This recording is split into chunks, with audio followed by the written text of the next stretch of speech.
Welcome back to Zach Collect Stuff. Currently, I am on the way to pick up my buddy Will, and we are going to do a comic book day where we go around to the different shops in the area and kind of try to find little deals, things that we've been looking for, maybe something we haven't been looking for, but tripped our trigger anyways. So hopefully it's a good day. Hopefully we find some cool gems. And we're going to take a different approach this time. We're going to kind of look at some antique shops too. Maybe try to find some things that maybe wouldn't have been found otherwise. Let's get to it. Hopefully we find some cool stuff. Wait, so here we go. All right, so here's the haul from our trip to comic shops and antique shops.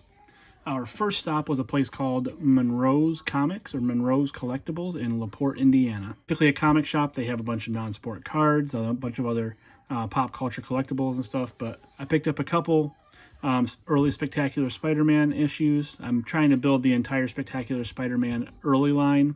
Obviously working on the first 10 to 25 of them is a little bit tougher because they're more expensive, but these ones that you can pick up anything between like 30 to 200 something are all pretty affordable, $3 to $4. These ones were a couple of the pickups that I had, number 67 and number 120. Our next stop was at a place right down the road from Monroe's, which is called Stagecoach Antiques, I believe. If you remember the Joe Louis card that I featured in a couple of my videos, that's where I picked up that card. The guy that I bought that card from is no longer there, or he doesn't have a booth that's recognizable anyways, and so we weren't able to really find anything great there. I did find a few cards in their cheap and discount bin, so a couple early Eisermans, 1989-90 Eisermans. Got those for like 50 cents a piece, I think. A Ricky Henderson. Picked this up from my dad. It'll end up being just kind of part of a group of cards that I give him. And an early Griffey Jr. Donruss 1990. So, like those ones. I picked those up at probably 50 cents or $1 a piece. I can't remember exactly what they were. And then a couple stops after that, we stopped in Michigan City at an antique store there. Michigan City Antique Store. I found a couple cool Star Wars panels. These are from Burger King. And you can see on the back, these are the uncut panels, 1977.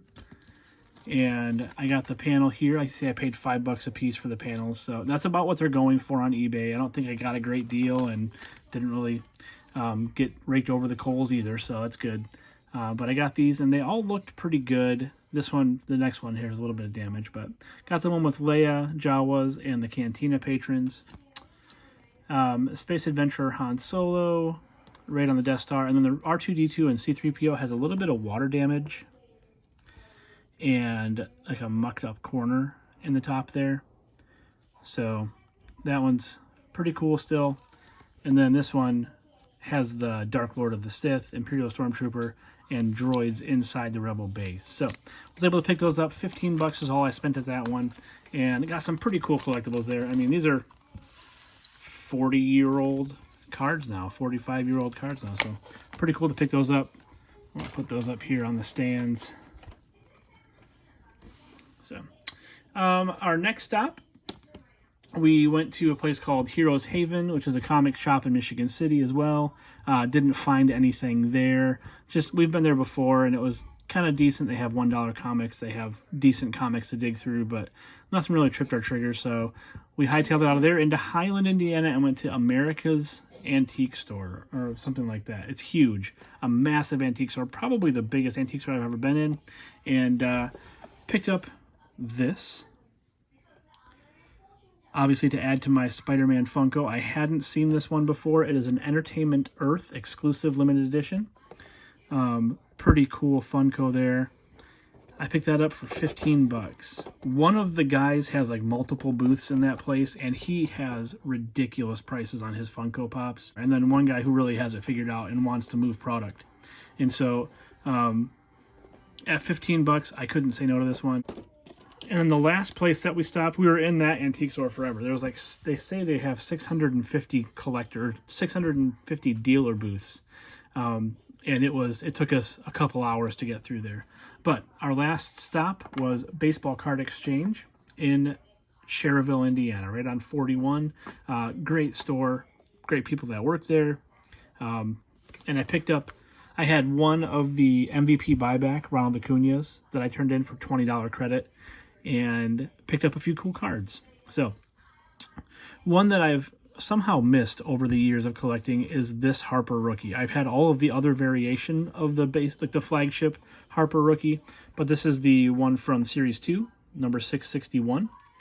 And it's in really good shape, centered pretty well. So I may consider grading this at some point, but super cool card there. Picked that up for $20. So basically I traded the Acuna buyback for this Harper rookie. I'll take that any day of the week.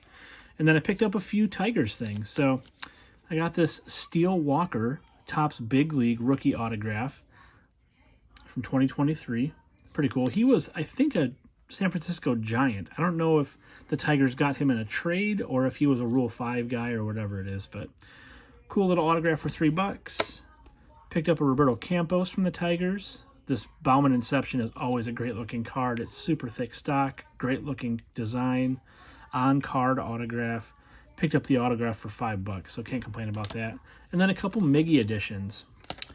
This one is Snow Tigers. This is from when he hit that home run on the opening day and it was snowing. And this one is numbered out of 70. It's tough to find these and tough to pull these black tops. And so picked that one up for $5, as you can see there. Cool card there. And then just your standard Allen and Ginter Miguel Cabrera relic. I may actually have this one already, but at $5, I figured if I didn't have this year Ginter, at $5, it's not a bad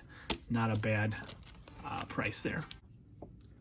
And I almost forgot, I picked up this guy, a McFarlane Derek Jeter, 2002.